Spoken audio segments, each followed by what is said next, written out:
Guys, আসসালামু আলাইকুম। আজকে আপনাদেরকে দেখাবো আমরা কিভাবে স্টিকার, হোমমেড স্টিকার বানাই। এইটা দেখার পর আমাদের আর বাহির থেকে কিনাই লাগবে না। এই যে দেখেন এক একটা স্টিকার কত পরিমাণে কিউট। তো এগুলো এখন আমরা আর কি মুখে বলবো, পরে এটা নিয়ে আরেকটা ভিডিও হবে যেটাতে আমরা দেখাবো কিভাবে সবকিছু বানাইলাম। এখন বললাম একটা স্টিকারের জন্য আমাদের প্রথমে একটা নর্মাল পেজে প্রথমে গুগলে গিয়ে সার্চ করতে হবে প্রিন্টেবল কাওয়াই স্টিকারস। সার্চ করার পর আসবে, আপনার যেটা পছন্দ ডাউনলোড করে নেবেন। পরে পেপার কপির এই অ্যাপটা ডাউনলোড করবেন।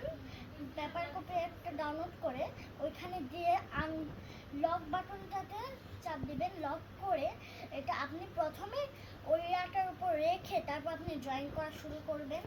ড্রয়িং করা শেষে এগুলো মনের মাধুরী মিশিয়ে কালার করে নেবেন। তারপর কালার করার পর একটা নর্মাল পৃষ্ঠা নিতে হবে। প্রথমে এগুলো একটু পাশে দিয়ে একটু সাদা সাদা সাইড রেখে কাটতে হবে। কাটার পর আরেকটা পৃষ্ঠা নিয়ে ওখানে একটা কস্টেপের লেয়ার দিতে হবে। মাথায় রাখতে হবে যাতে কস্টেপের লেয়ারটা কুচকে না যায়। এই যে কুচকে গেলে কিন্তু বেশি ভালো দেখা যাবে না।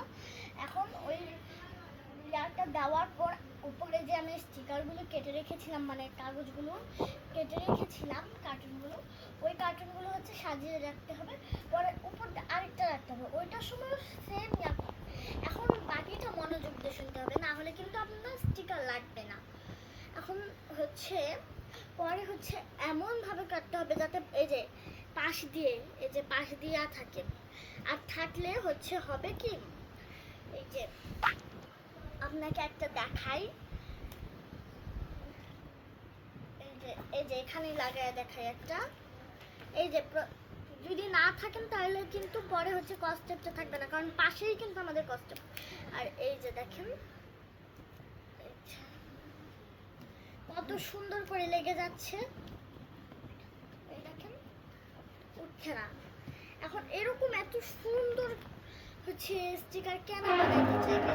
এখন এটা নিয়ে আমাদের আরেকটা ভিডিও হবে বলছি, তো এখানে আমরা ডিটেলস সহ সব বলে দিব, কিভাবে কোন অ্যাপ কিভাবে আমরা সব বলে দিব।